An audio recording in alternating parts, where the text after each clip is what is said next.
امروز 12 دکبر است و شما برنامه خبری رادیو زودی رو مستقیما تماشا دارید. شعله گل خوج هستم. در روبروی شما عزیزان سلام. نخست توجه کنید به سرخط موضوع روز. بانک ملی ساعت کوری نقطه‌های خدمت‌رسانی را در تاجیکستان دراز کرد. ساکنان در داخل و مهاجران در روسیه هنوز هم سرسونند. یا جریمه می‌سپاری یا به شعبه میبریم و یا چگونه عکس برداری از ارچای солинавии به روزنامه‌نگاری آزیا پلوس مشکل زا شد. همچون ژورنالیست رو سردیه با کاری خود برسد، لیکن همراهانوف در نوبت خود ایستادگاری میکرد که گویا من арчаи солинавиро ғайриқонунӣ акс бардошта бошанд. زن توجیک که مادر 4 فرزند نابالغ است از شرکت ایرانی تقاضا دارد نفقه شوهر هلاک شده اش را بدهد. ما ایران بیایم میگذرانیم پولتانم میگذرانیم تا این روزه اینا 15 ماه میشه نیامدن. بینندگان عزیز، این عکسی رو که حالا میبینید تصویری معمولی نقطه های بانکی تاجیکستان در بیش از یک هفته اخیر شده است که روز 11 دکبر کاربران از ناحیه 5 بر رادیوی آزادی فرستادند. آنها میگویند چند روز است که پولهای انتقال یافته طریق نظام 9 رقمه یعنی زلاتای کرونا یا کانتاکت و 12 رقمه یعنی یونیستریم رو گرفتن نمیتوانند. نوار را که میبینید نوبت برای گرفتن پول است که از روسیه به ساکنان ناحیه 5 تاجیکستان فرستاده شده است. ولی اکثریت به پول به خانه برگشتند چون بانک ها با اشاره به نبودن علاقه مستقیم با شبکه های انتقال مبلغ از دادن پول ارسال شده به آنها سرپیچی میکنند. چی نیست؟ مشکل انتقال پول که در تاجیکستان ساکنان را سرگردان کرده است در خود روسیه هم وجود دارد. در نواری که از ایستگاه متروی کیفسکی شهر مسکو امروز 12 دکبر به ما فرستاده شد نیز دیده می شود که شرکت یونیستریم درهایش بسته است. به قول مؤلف نوار شرکت از مشکلات تکنیکی خبر داده نه مبلغ قبول می کند و نه آن را باز پس می دهد. نه خالقان مجدد درستم روی که اگیان سون نگذشت سر میگن چون هاشتن که کار نکسته و تکنیکی پریچین میگه کار نمیکنه. سرگردانی مهاجران کاری تاجیک در روسیه و پیوندان آنها در تاجیکستان برای انتقال و گرفتن مبلغ بعد آن شروع شد که بانک ملی روز 3 دکبر مرکزی پولگذرانی یگانه را در جمهوری فعال کرد. بعد این شبکه زلاتای کرونا که طبق آمارها 80% مهاجران طریق همین شرکت پول انتقال میدادند در تاجیکستان از کار باز ماند. این شرکت به مرکز پیوست نشده است. به فرق از یونیستریم و کانتاکت که به این مرکز شامل شده و بانک ملی از ساکنان خواست توسط همین دو نظام داد و ستدی پولی کنند. اما ساکنان میگویند از این شرکت ها نیز پول خود را گرفتن نمیتوانند و میخواهند فعالیت شبکه زلاتای کرونا از نو راه اندازی شود. زیرا بسیاری از کاربرانی که با این شبکه و تاجیکستان پول میفرستادند میگویند آنها توسط نرم افزار تلفنی دستیشان پول ارسال کرده بودند و اکنون نمیتوانند پول خود را دوباره بازپس بگیرند و یا نزدیکانشان آن را از تاجیکستان دریافت کنند. این برای ما خیلی خوب بود، یک چیز عادی‌تری ما با تلفن میگرفتیم های میکردیم. اینجا بچه‌های تاجیک هستن که تا 200,000 های کردن در بانک چرا زلاتای کرونا و دوباره برای به ابران گردونا میگوید که دکومنت پیشنهاد کنید و دکومنت نداره، دکومنت نکرده است با کی ضرر کرد بوز مردم خودمون. این گفتگوزارها در حالی است که بانک ملی امروز اعلان نمود دوامناکی روز کاری مرکزهای خدمت رسانی درازتر کرده شد تا ساکنان مبلغ‌های خود را سریع وقت بگیرند. این اقدام موقتی بوده. به قول مسئولان بانک شهروندان می توانند مبلغ‌های انتقالی خود را همه روزه تا ساعت 19 قبول و یا ارسال نمایند. همزمان این بانک میگوید بعد راهاندازی مرکزی یگانه پولگذرانی صورت حساب‌های بانکی در کشور افزایش یافت. از جمله اهالی کشور بیش از 32,000 کارت‌های پرداختی بانکی دسترس نموده است، در حالی که این نشان دهنده قبلا 25,000 کارت‌های پرداختی در یک ماه را تشکیل میداد. در روسیه موافق آمارها از نیم تا 1 میلیون نفر مهاجران تاجیک کار میکنند و به حساب میانه درآمد هر چهارمین خانواده در تاجیکستان از حساب پول است که مهاجران میفرستند. بنابر آمار آخرانی که مقامات اعلان کردند، مهاجران کاری تاجیک تا ماه نوامبر سال روان تنها از روسیه بیش از 2.5 میلیارد دلار مبلغ فرستادند. رو می‌آوریم به موضوعهای دیگر. اخبارداری арчаи солинавии ба як хабарнигори Азия Плюс дардсар офарид ва боиси кашмакаш бо намояндагони мақомоти қудратӣ шуд. дар дурбини хабарнигор афтодани кормандони амнияту милиса ба онҳо хуш наомадааст. кор то ҷое расид ки корманди милиса мехост рӯзноманигорро барои ҳуқуқвайронкунии мавҷуд набуда ҷарима бандад. Зарангези Наврӯшов ва Амриддин Олимов бо асли қазия ошно шуданд.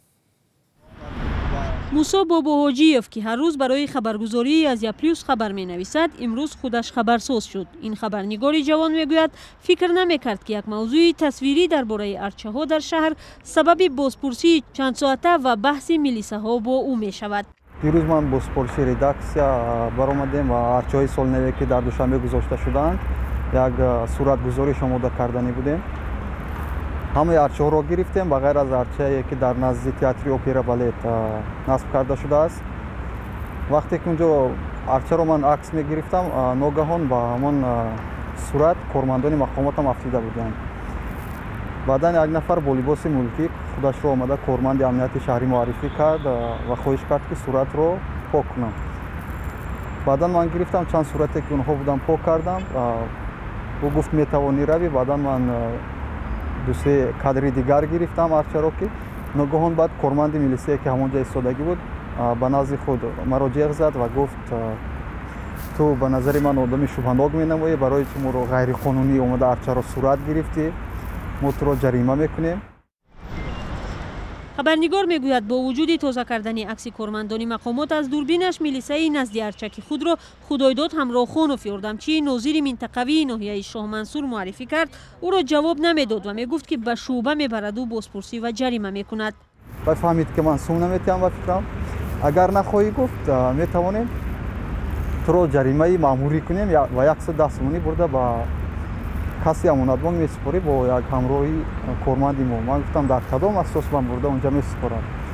гуфтам ки баъдан гуфт дар ҳамон асос ки менависем ту сигарет кашидӣ, ноз кашидӣ, инҷа ягон қонунвайронкунии дигар кардӣ. дар сабти аудиоие ҳам ки мусо аз ҷараёни бозпурсиаш нашр кардааст, корманди милиса мегӯяд ӯ шубҳанок ба назар мерасад ва таъкид мекунад ки аксбардории милисаҳо дар ҳолати якҷо будан обрӯи давлатро поин мебарад. танҳо баъди тамос бо намояндагони раёсат ва вазорати корҳои дохилӣ мусо бобоҳоҷиев аз бозпурсӣ озод шудааст. ин ҳодиса дар шабакаҳои иҷтимоӣ баҳсу вокунишҳои тундеро ба бор овардааст. аксарият аз амали милиса барои монеъ шудан ба кору аксбардории хабарнигор интиқод кардаанд. ман мефаҳмам ки фарзкари мақомоти ҳифзи ҳуқуқ намояндоша мондааст, чунки баъзе ҳурофотпарастҳо ҳастанд, баъзе гурӯҳҳои муайян ҳастанд ки ҷашни солинавӣ ва оростани арчаро ҳамчун арзиши дини бегона ва тамаддуну фарҳанги бегона маҳкум мекунанд ва эҳтимолияти содир намудани ягон амали ғайриҳуқуқӣ ё ғайриқонунӣ вуҷуд дорад. вале вақте ки журналист тибқи дастури нашриёт ё воситаҳои ахбори дигар омдаст ва санадҳои ҳуҷҷатҳои шахсияташа муқарраркунандаро дорад ва ин арча ягон сирру асрори давлатӣ низ надорад ва аз нуқтаи назари амнияти низ ягон мушкилот нест, набояд мақомоти ҳифзи ҳуқуқ монеъ эҷод кунад. дар раёсати корҳои дохилаи шаҳри Душанбе гуфтанд ин ҳолат таҳқиқ мешавад ва аз милисае ки хабарнигорро бозпурсӣ кардааст байонот гирифта шудааст. аммо онҳо дар сар задани ин ҳолат худи рӯзноманигорро ҳам айбдор медонанд ки бидуни ҳуҷҷати тасдиқкунандаи шахсият кормандони милисаро аксбардорӣ кардааст. мусо бобоҳоҷиев мегӯяд дар воқеъ дар он лаҳза бо худ ҳуҷҷат надошт, аммо баъди сарзадани баҳс бо милиса наздиконаш санадҳои ӯро оварданд. назди арчаҳои бузург дар шаҳри Душанбе ҳамасола 1 ё 2 корманди милиса дида мешуд, аммо имсол ба назар мерасад намоянда аз чанд мақомот атрофи арчаҳои калонро назора мекунанд. онҳо тавре мо мушоҳида кардем ба шаҳрвандони оддӣ кор надоранд ва онҳо метавонанд аксу селфи бигиранд, аммо афроде ки бо дастгоҳҳои касбӣ ё дурбинҳо мехоҳанд арчаро навор ё акс бигиранд, ҳатман пурсида мешаванд, ному насабашон навишта мешавад аз ҷониби намояндагони мақомот. мақомоти вазорати умури дохилӣ мегӯянд ба хотири ҷилавгирӣ аз сӯхтору ҳодисаҳои нохуш ва халалдор нашудани фазои хуши солинавӣ дар назди арчаҳои калони шаҳр ситодҳои байни идоравӣ гузошта шудаву назорат мекунанд. خبرنگاران ما در دوشنبه تحقیق این قضیه را پیگیری دارند و اگر تحولاتی دسترس شد حتما شما را آگاه خواهیم کرد و حالا به یک آگاهی توجه کنید و سپس خبری داریم از سوختور در ناحیه عینی.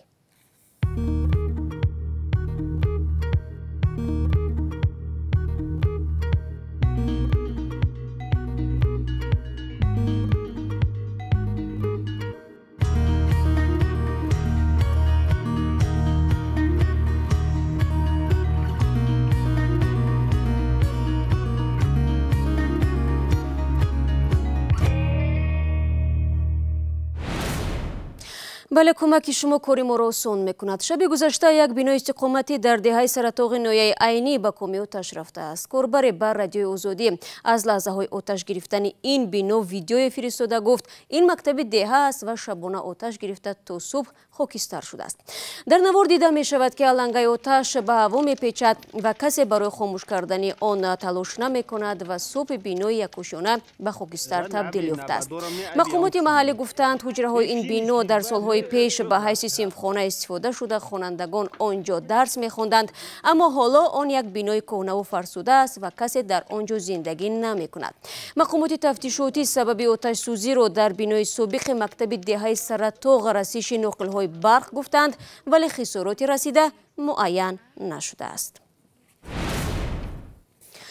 یک خانواده در جنوب تاجیکستان شکایت میکند نزدیک 1.5 سال می شود از نفقه پولی فرزندانش بی‌نصیب است. مبلغ نفقه را باید شرکتی به آنها پرداخت میکرد که سرابان عائله در آنجا کار میکرد و ضمن فعالیت هلاک شد.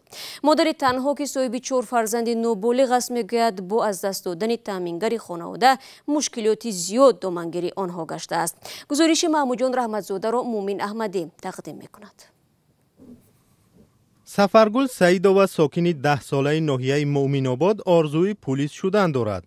این هوس کودکانه بر سر سفرگل پس از مرگ فاجعه‌ای پدرش آمد. او می‌خواهد بزرگ و نظامی شود تا گناهکاران مرگ پدرش را پیدا و مجازات کند. داخل میشم، اول میخونم، داخل میشم بسیار بعد کمی جای کماندیری چیزی در کمش و همه چیزا. سفرگل هنوز نمیداند که پدرش در حادثه تصادفی در ساختمانی نیروگاه راغون هلاک شده است. پدر سفرگل داوود سعیدوف به صفت ترکشگر در شرکت ارونії صابر در نیروگاه راغون کار میکرد. سال 2012 بود این حادثه شد. شوهرم در راغون کار میکرد، خیلی ترکشگر کار میکرد. اما حالتی کاری ده چه خیلی شد که خیلی امری تقدیر خودش سنگ میغلطه، خیلی میچقش. پس از مرگ شوهر زلیخا با 4 دختر نابالغش به خانه برادر آمد و در یک اتاق نیم ویران زندگی میکند. شرکت ارونії صابر کاردهنده شوهرش برای فرزندان نابالغش هر ماه به هر نفر 300 سامانی نفقه تعیین کرد. اما 15 ماه اخیر با سبب‌های نامعین این نفقه فرزندانش را پرداخت نکرده است. این خیلی تلفن گفتگیم فقط مدامی چی میشه که ایران اومدگی نیست، اما ایران بیایم میگذرونیم، پولتانم میگذرونیم تا این روزه اینا 15 میشه نیومدن. زلیخا به خاطر تأمین خود و فرزندان نابالغش گاه در بازار گاه در آشخانه ها هر گونه کار از جمله طبقشویی میکند. کسی دیگر ندارد که در تأمین تربیت فرزندان برایش کمک رساند. زلیخا میگوید هر 4 فرزندش آرزو دارند که بعد ختم مکتب تحصیل را ادامه دهند و صاحب کسب شوند. اما با چنین شرایط مشکل روزگار باور ندارد که این آرزوهای فرزندانش را عملی کند. و دادگاه عالی تاجیکستان حکم اکثر متهمان با آشوب در زندان وحدت را اعلان کرده است. دادگاه آنها را به 16 ماده کودکس جنایی از جمله تروریسم، افراطگرایی و کشتار عیبدار دانسته است. اما خود متهمان و نزدیکانشان حکم را ناعادلانه می‌دانند. در آشوب زندان شهر وحدت که آخر ماه می رخ داد 32 نفر با شمول 3 زندانبان به هلاکت رسیده بودند. بینندگان عزیز، با تشکر از یکایک شما که تا این ثانیه ها ما را تماشا کردید. برنامه خبری را برای امروز انجام میدیم. خبرهای روز را در وبسایت رادیو آزادی بخوانید و گزارش‌های جالب را در آزادی ویدیو کانال ما در یوتیوب تماشا کنید. فراموش نکنید که فردا صبح بر وقت ما شما را در نوید بامدادی منتظر میشویم. تا ملاقات بعدی، خدا نگهدار.